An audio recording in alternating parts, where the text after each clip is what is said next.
La vie punit ceux qui arrivent trop tard. On dit que Mikhail Gorbatchev a prononcé ces mots à Berlin-Est, en octobre 1989, juste 2 semaines avant la chute du mur de Berlin. Ils étaient adressés à Erich Honecker, un homme qui s'accrochait désespérément à un système rigide dont les jours étaient déjà comptés. L'Allemagne s'est bien souvenue de cet avertissement, et aujourd'hui il semble tout aussi pertinent, mais cette fois de l'autre côté de l'ancienne frontière. Parce que la République fédérale est en retard sur presque tout. La modernisation de ses chemins de fer, la numérisation de l'État, la reconstruction de l'armée, la réforme des retraites. La facture pour un quart de siècle de retard arrive maintenant à échéance, et elle est présentée conjointement par Pékin et Washington. Lorsque Friedrich Merz est devenu chancelier il y a un an, il a promis que l'Allemagne cesserait d'être en retard. 14 mois plus tard, il bat des records d'impopularité. L'AfD est en tête dans les sondages, et les médias comptent déjà les jours qui lui restent, et ses chances restantes. Selon Handelsblatt, il ne lui en reste plus qu'une. Le déclin stratégique de l'Allemagne est toujours en cours, et la fin n'est pas en vue.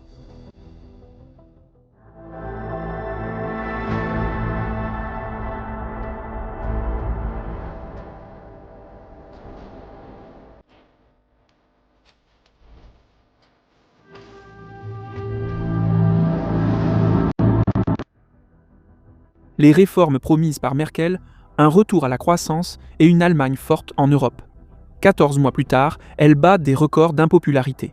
Aucune des réformes n'a abouti et l'AfD est en tête dans les sondages. La plus grande économie d'Europe est engluée dans la stagnation et ses problèmes économiques se font sentir sur tout le continent, car de tels bouleversements laissent également leur empreinte sur les marchés financiers.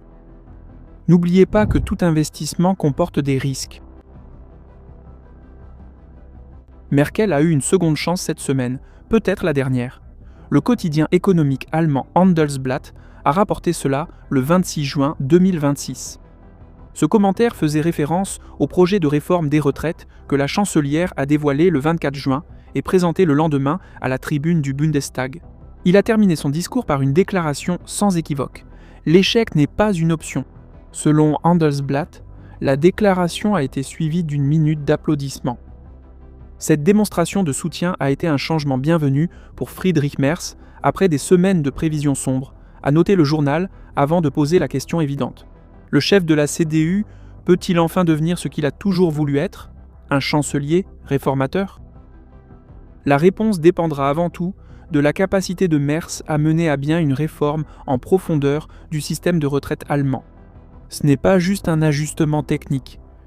Ce test vise à déterminer si l'État allemand peut encore imposer à la société des changements difficiles mais nécessaires.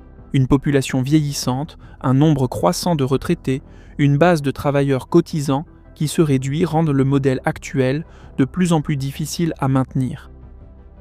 Le problème, c'est que Merz aborde ce test décisif au pire moment possible en tant que chancelier historiquement impopulaire.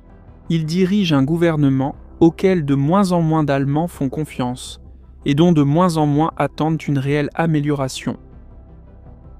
Un sondage réalisé en juin par ARD Deutschland Trend a montré que seulement 16% des Allemands sont désormais satisfaits de la performance politique de Friedrich Merz. C'est le pire chiffre jamais enregistré en 30 ans d'histoire de sondage de l'Institut. Même le chancelier Olaf Scholz, pourtant très impopulaire, bénéficiait encore de l'approbation de 18% des Allemands en septembre 2024. On pourrait même dire que, dans toute l'histoire de la République fédérale, aucun chef de gouvernement n'a été plus impopulaire que Merz. Cela se répercute désormais directement sur les intentions de vote, qui deviennent de plus en plus mauvaises pour la coalition gouvernementale noir-rouge, la Schwarz-Rot Coalition. Selon l'ARD Deutschland Trend, le soutien à la CDU-CSU est tombé à 23% en juin de cette année, tandis que le SPD n'obtiendrait que 13% des voix. L'alternative für Deutschland, quant à elle, a consolidé son avance dans les sondages avec 27%. Cela est alimenté par un profond désenchantement au sein même de l'électorat du parti au pouvoir. Seul un électeur sur 3 de la CDU, CSU et 1 sur 6 du SPD est satisfait du travail du gouvernement de Berlin, écrit l'ARD. Dans l'ensemble du gouvernement de la coalition noir-rouge, seul le ministre de la Défense, Boris Pistorius, reçoit encore plus d'avis positifs que négatifs de la part du public.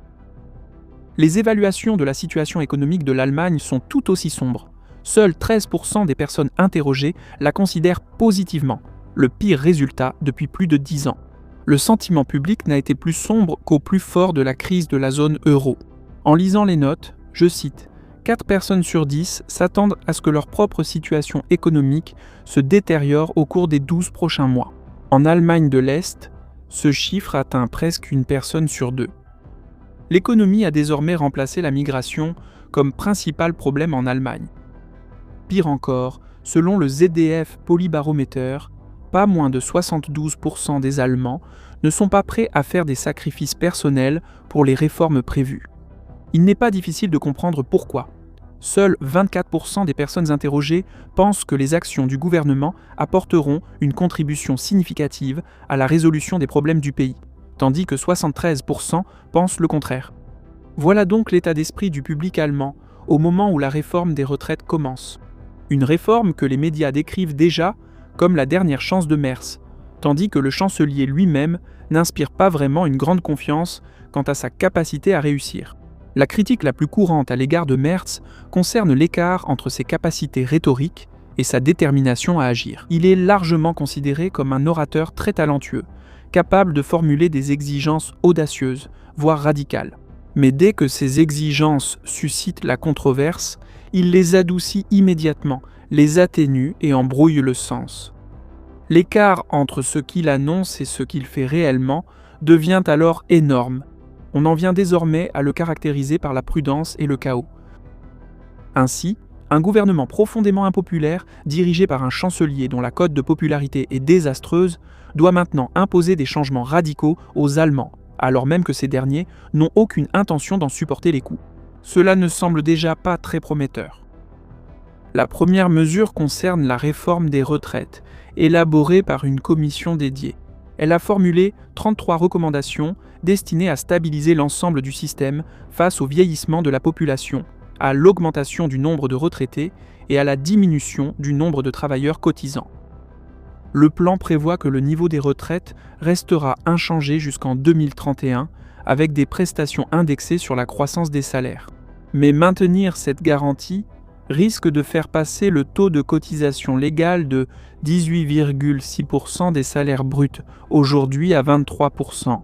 Le système doit donc intégrer un pilier financé par capitalisation, une contribution supplémentaire pouvant aller jusqu'à 2% du salaire partagé à parts égales entre les employés et les employeurs, investi dans des comptes individuels dont les rendements sont destinés à soutenir le versement des prestations à partir de 2040. En d'autres termes, des cotisations plus élevées sont inévitables. L'âge de la retraite augmentera également. Son seuil légal a été savamment rendu flou en le liant à l'espérance de vie moyenne.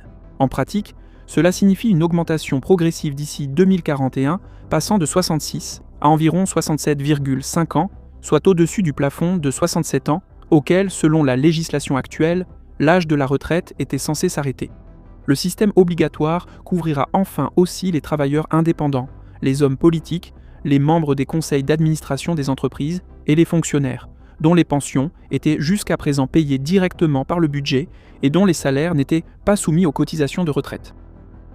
Tous ces changements sont joliment présentés, mais en pratique, cela signifie que les citoyens devront travailler plus longtemps et payer des cotisations plus élevées pour pouvoir toucher une pension. C'est à peu près équivalent à ce que les Allemands plus âgés reçoivent déjà aujourd'hui, soit environ 48% de leur revenu mensuel moyen pendant leurs années de cotisation. Autrement dit, ils paieront juste pour avoir ce que leurs parents avaient. Ce fait ne contribue guère à renforcer le sentiment d'équité sociale.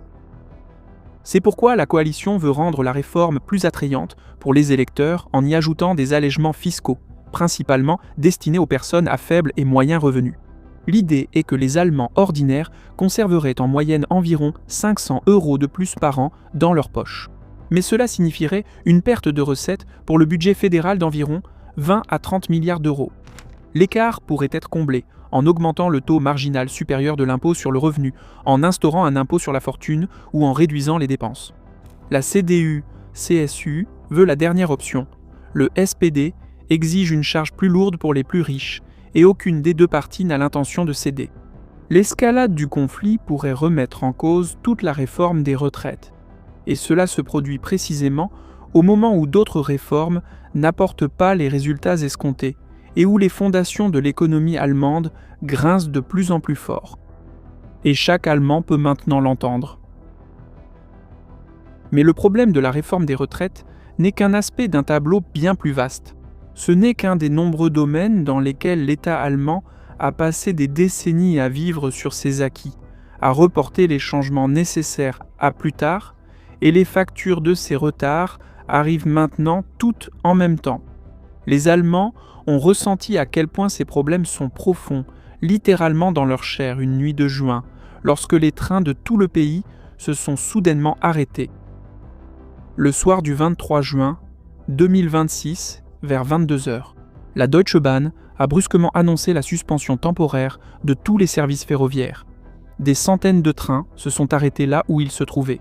Des passagers surpris ont indiqué sur les réseaux sociaux avoir attendu dans les wagons sans information claire sur la suite, car l'équipage lui-même ignorait ce qui s'était produit. Le trafic a été suspendu pendant plus de 2 heures, mais il a fallu attendre le matin pour sortir le réseau ferroviaire de la paralysie totale, et des milliers de personnes ont passé la nuit dans les trains.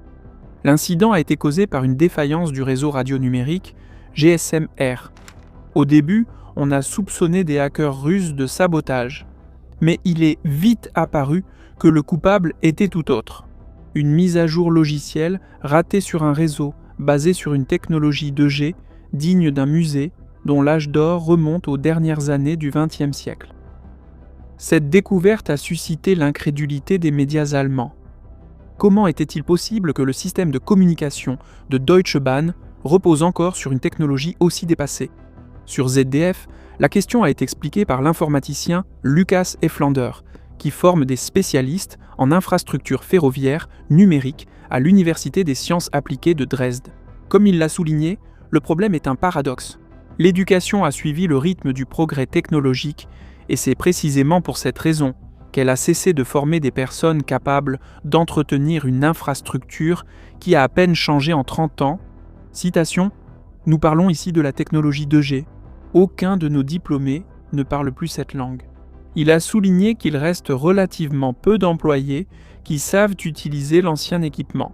Et ceux qui utilisent encore le GSM-R prennent progressivement leur retraite, ou, littéralement, quittent ce monde. Le remplacement du GSM-R par un successeur moderne basé sur la technologie 5G est en préparation depuis des années.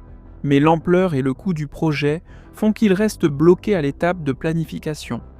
L'objectif actuel est désormais fixé à 2040. D'où viendront les pièces de rechange pour les équipements 2G d'ici là, et où l'Allemagne trouvera des spécialistes encore capables de les programmer, sont des questions que peu de gens semblent vouloir aborder. Les problèmes inévitables sont simplement repoussés à plus tard. Pendant ce temps, Deutsche Bahn, autrefois symbole de la fiabilité allemande, perd les derniers vestiges de son ancienne réputation. Et elle devient le symbole de la nouvelle Allemagne, un pays qui sombre dans une crise née d'années de négligence et de mauvaises décisions du passé. La défaillance des communications ferroviaires n'était pas un incident isolé. C'était le symptôme d'une maladie qui ronge tout l'État. Partout où l'Allemagne aurait dû investir et moderniser systématiquement au cours du dernier quart de siècle, elle a préféré faire des économies. Et aujourd'hui, toutes ces années de négligence sont révélées d'un seul coup, sur tous les fronts, sur les routes, dans l'armée et dans le système énergétique. Les statistiques gouvernementales illustrent bien l'ampleur du problème.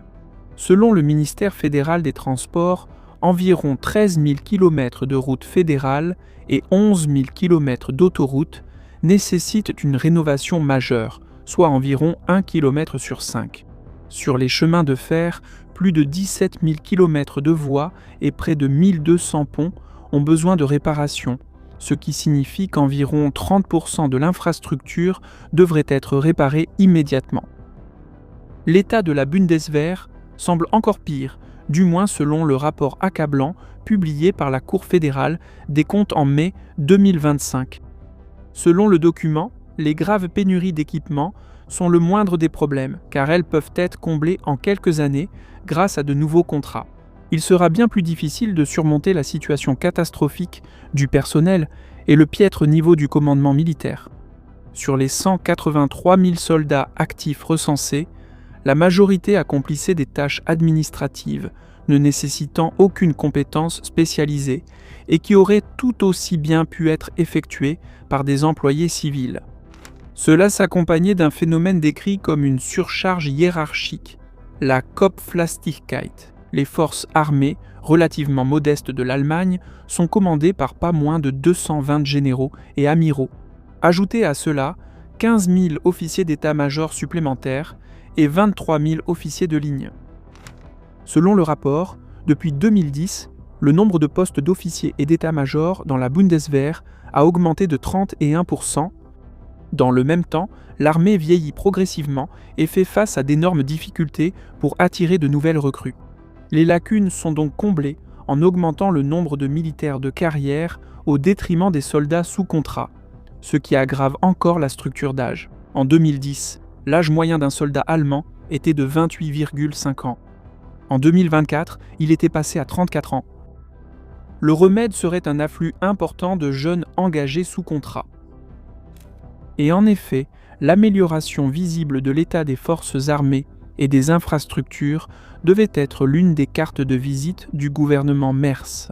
C'est pourquoi, immédiatement après avoir pris le pouvoir en mars 2025, la coalition a assoupli la règle constitutionnelle allemande sur les dépenses, la Schuldenbremse ou frein à l'endettement.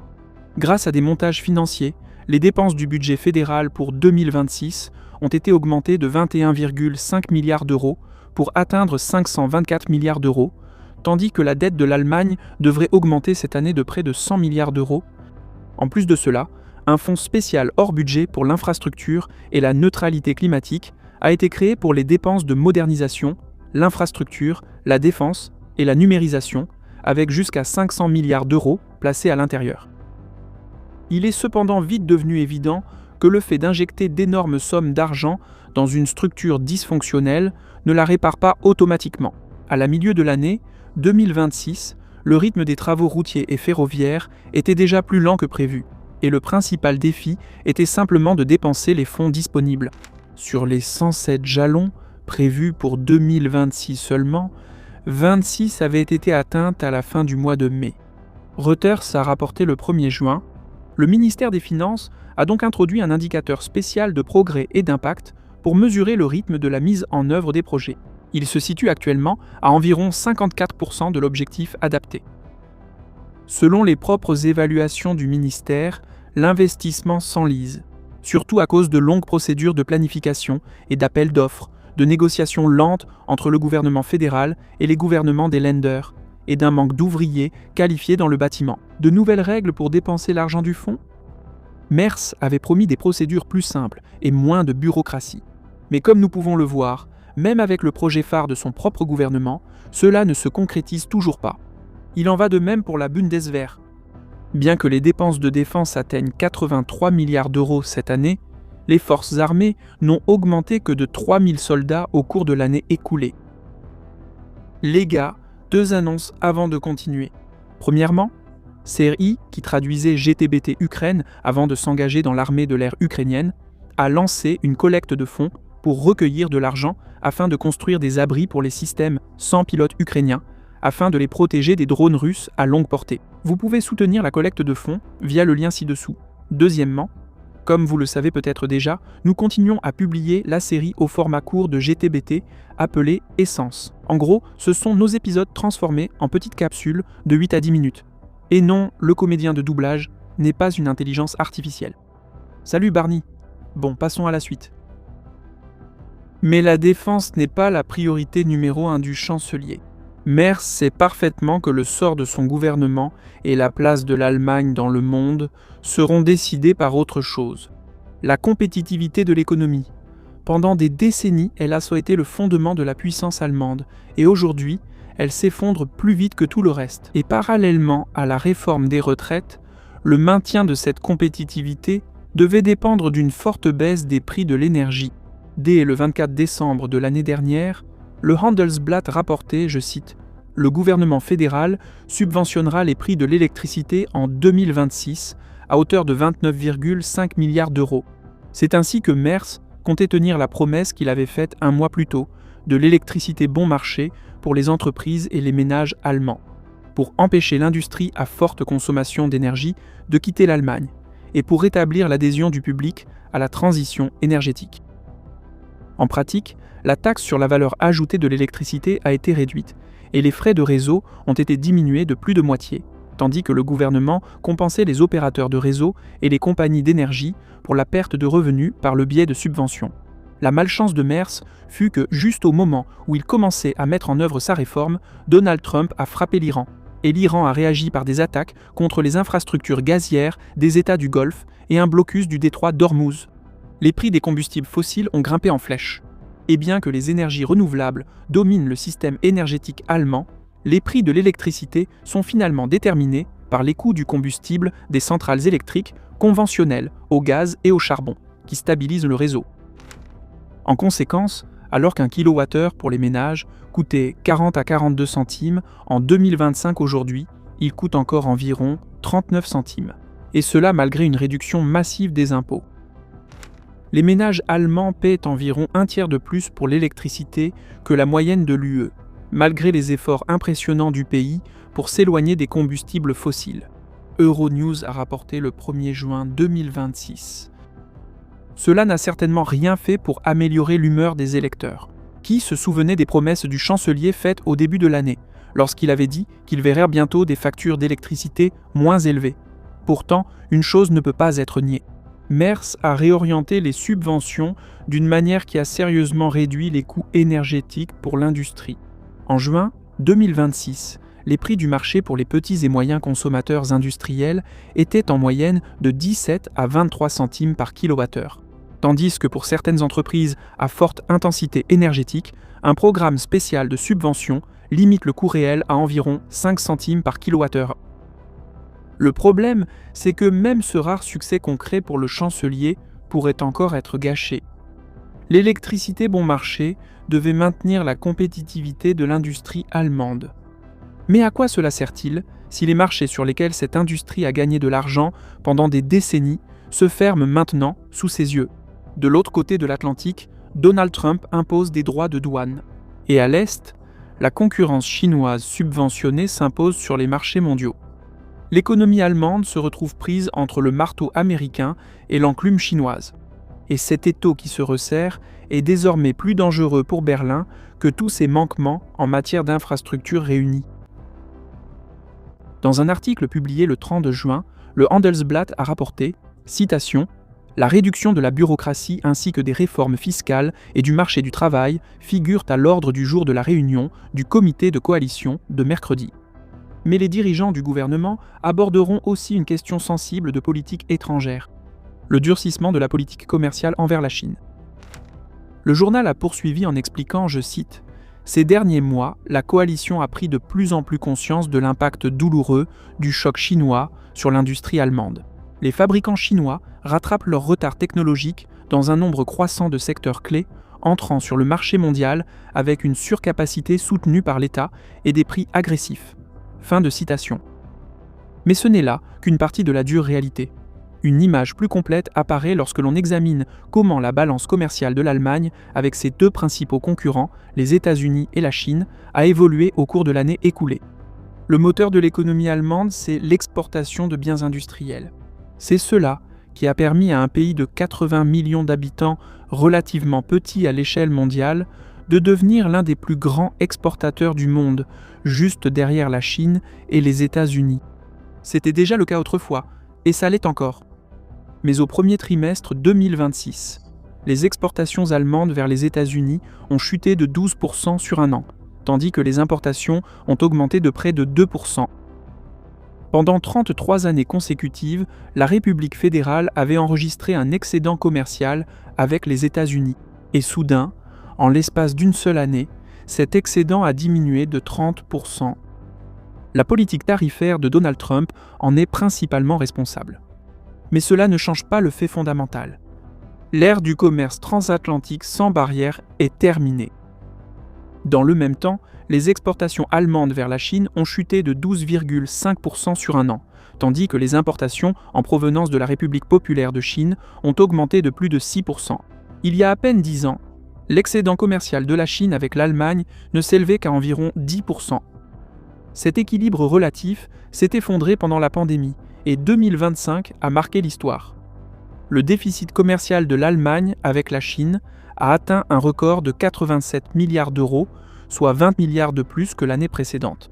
En pratique, les importations en provenance de Chine ont dépassé les exportations de plus de 110%, et les chiffres du premier trimestre suggèrent que cette année sera encore pire. L'Allemagne devient pour la Chine une sorte de marché colonial. L'année dernière, Robin Harding, le responsable Asie du Financial Times, a parcouru la Chine. Il a résumé cette expérience de la manière suivante. Je cite : « Il n'y a rien que la Chine veuille importer, rien qu'elle ne puisse produire mieux et à moindre coût. Rien qui l'obligerait à dépendre des étrangers, ne serait-ce qu'un jour de plus que nécessaire. Pour l'instant, la Chine est encore acheteuse de semi-conducteurs, de logiciels, d'avions de ligne et des machines de fabrication les plus avancées. Mais la Chine développe tous ses produits. Bientôt, elle les produira et les exportera elle-même. Nous pourrions ajouter ceci. La seule chose dont Pékin a besoin de l'Europe maintenant, c'est d'un marché ouvert à son expansion. Pire encore, la Chine dispose des moyens pour mater toute résistance. Elle contrôle des chaînes d'approvisionnement clés et l'accès de l'Europe aux matières premières critiques, surtout les terres rares. Elle a également fini par dominer la logistique portuaire et maritime, ainsi que les plateformes de commerce électronique et leurs algorithmes. Depuis plusieurs années, l'Union européenne tente de se mobiliser pour se libérer des monopoles chinois et de ses propres dépendances. Mais cela prend du temps, et le temps file terriblement vite. Jusqu'à récemment, Berlin pouvait compenser la menace imminente grâce au marché américain et à un excédent commercial sûr avec les États-Unis. Puis Trump est arrivé. Ces droits de douane ont redirigé les exportations allemandes principalement vers l'Europe centrale. Mais ces marchés sont beaucoup moins vastes que ceux de la Chine et de l'Amérique. Cela nous amène à la conclusion qui explique la position de plus en plus difficile de l'Allemagne. 2 décennies de réformes reportées, la rigidité de l'État et de l'économie, des carburants coûteux, un système énergétique dysfonctionnel, les droits de douane américains et la grande offensive économique de la Chine ont ensemble piégé la République fédérale dans une sorte d'étau. Et cet étau se resserre à un rythme effrayant, déclenchant une panique clairement visible dans les médias allemands, qui suivent de près le sort des entreprises phares du pays. Les signes précurseurs sont évidents. Le Handelsblatt a lancé un avertissement le 30 juin en pointant la crise chez Volkswagen. L'entreprise vient d'annoncer un plan de restructuration qui supprimerait près d'un emploi sur 6 parmi ses 625 000 postes et fermerait 4 usines en Allemagne. Et pourtant, à peine 1 an et demi plus tôt, le 20 décembre 2024, la direction était parvenue à un accord avec les syndicats, salué dans les médias comme un miracle de Noël, selon lequel les suppressions d'emplois ne devaient concerner que 35 000 postes et aucune usine allemande ne devait être fermée. Nous en avons parlé plus en détail à l'époque. Et seulement 6 ans se sont écoulés depuis que la Chine a obtenu un avantage décisif dans le commerce bilatéral. C'est la période abordée dans un rapport de l'Institut économique allemand présenté à la fin juin 2026. Selon le rapport, entre 2019 et 2025, l'industrie allemande a perdu environ 400 000 emplois à cause de la Chine uniquement, tandis que le gel des exportations causé par la concurrence chinoise a réduit le PIB d'environ 4,3%. Cette analyse est en accord avec les recherches de l'OCDE publiées début juin. Environ 60% de l'augmentation de la part de marché mondial des entreprises chinoises au cours des 25 dernières années est uniquement due aux subventions de l'État. Et la principale victime de cette expansion devient l'industrie allemande. De plus en plus, l'auteur du rapport, Jürgen Matz, cité par le Handelsblatt, estime que le rapport de l'OCDE a en réalité sous-estimé les subventions chinoises. La Banque centrale chinoise contrôle le taux de change grâce à un système de taux de change administré, maintenant artificiellement le yuan à un niveau bas, ce qui réduit le prix des exportations chinoises. En conséquence, Les produits industriels allemands sont devenus environ 40% plus chers que les produits industriels chinois entre le début de 2020 et le début de 2026, affirme Matisse. Selon lui, l'économie allemande n'a perdu en compétitivité que face à la Chine. Par rapport aux autres économies industrielles, presque rien n'a changé. Et gardons une chose de plus à l'esprit. Les dernières réformes économiques vraiment profondes en Allemagne ont été menées il y a un quart de siècle sous Gerhard Schröder. Mais Gerhard Schröder n'avait pas à gérer l'afflux d'immigrants non désirés, la rupture d'approvisionnement en matières premières russes, la hausse rapide du coût du système de retraite ou la nécessité de se réarmer. Et la Chine n'offrait pas encore de biens industriels technologiquement avancés. Les conditions pour une réforme en profondeur sont donc incomparablement plus difficiles qu'elles ne l'étaient à l'époque de Schröder. Ajoutez à cela le fait que, à une époque où la puissance militaire est redevenue un instrument clé de la politique étrangère, Berlin ne possède effectivement pas cet instrument. Elle ne contrôle pas les gisements de matières premières essentielles à son économie, et la transition énergétique n'assure pas une énergie bon marché et stable. Et enfin, le pays n'est pas dirigé par un homme d'État déterminé à se battre, mais par un procrastinateur à la manière d'Hamlet, un homme qui comprend les menaces mais qui manque de courage pour prendre de plus grands risques. À cette montagne de problèmes s'ajoute la réforme des retraites, dont les électeurs, comme pour toute autre réforme, ne veulent pas assumer les coûts. Et c'est là qu'un problème technique de finances publiques commence à se transformer en un problème constitutionnel. Parce que si l'État a passé des années à promettre aux citoyens la stabilité, la sécurité sociale, une progression prévisible et une administration efficace, et qu'il s'avère ensuite qu'il ne peut tenir aucune de ces promesses, la déception ne s'arrête pas au niveau d'un seul gouvernement. Elle commence à saper la confiance dans l'ensemble du système partisan. C'est pourquoi le soutien record à l'AfD n'est pas simplement une révolte temporaire contre Merz. C'est un signal que le mécanisme allemand d'après-guerre pour absorber les crises politiques commence à se fissurer. Pendant des décennies, les électeurs pouvaient punir l'un des grands partis en transférant leur soutien à un autre, tout en restant dans le même grand centre politique, démocrate chrétien, social-démocrate, libéral ou écologiste. Aujourd'hui, une part croissante de la société estime que tous ces camps partagent la responsabilité de l'état actuel du pays. Pour l'électricité coûteuse, un chemin de fer défaillant, une armée faible, la crise migratoire, l'épuisement industriel et des réformes qui arrivent toujours trop tard. L'effet est visible dans les chiffres. Alternative für Deutschland, à 27%, est désormais la première force politique du pays, devant les chrétiens démocrates de Merz, et plus de 2 fois plus fort que les sociaux-démocrates. Et il s'agit d'un parti classé par l'Office fédéral de protection de la Constitution comme extrémiste d'extrême droite, et autour duquel les autres forces politiques maintiennent toujours un cordon sanitaire, un pare-feu excluant toute coalition. Dans un tel scénario, l'AfD devient moins une alternative programmatique qu'un instrument politique pour rompre la continuité. Un vote contre la classe dirigeante en tant que telle. Cela ressemble à un processus déjà observé en Grande-Bretagne, où la déception à l'égard des conservateurs et des travaillistes a ouvert la voie à des mouvements qui jusqu'à récemment étaient considérés comme marginaux, populistes ou extrêmes. Il reste moins de 3 ans avant la prochaine élection du Bundestag. Si d'ici là, les réformes du gouvernement n'apportent pas d'amélioration tangible et que la concurrence chinoise continue de dévorer l'industrie allemande, le cordon sanitaire pourrait tout simplement ne pas résister à la pression. Et ce ne sera pas l'AfD qui devra chercher un partenaire de coalition. Seul le succès des réformes prévues par Merz, combiné à une réponse efficace à l'expansion chinoise et à la pression commerciale américaine, peut empêcher cela. En d'autres termes, le chancelier ne doit pas simplement améliorer quelques indicateurs économiques. Il doit prouver que l'ancien modèle allemand peut encore se réparer lui-même. Mais compte tenu de la direction du changement, de sa rapidité étonnante et du caractère même de Merz, il est difficile de prédire qu'il saisira sa seconde et dernière chance.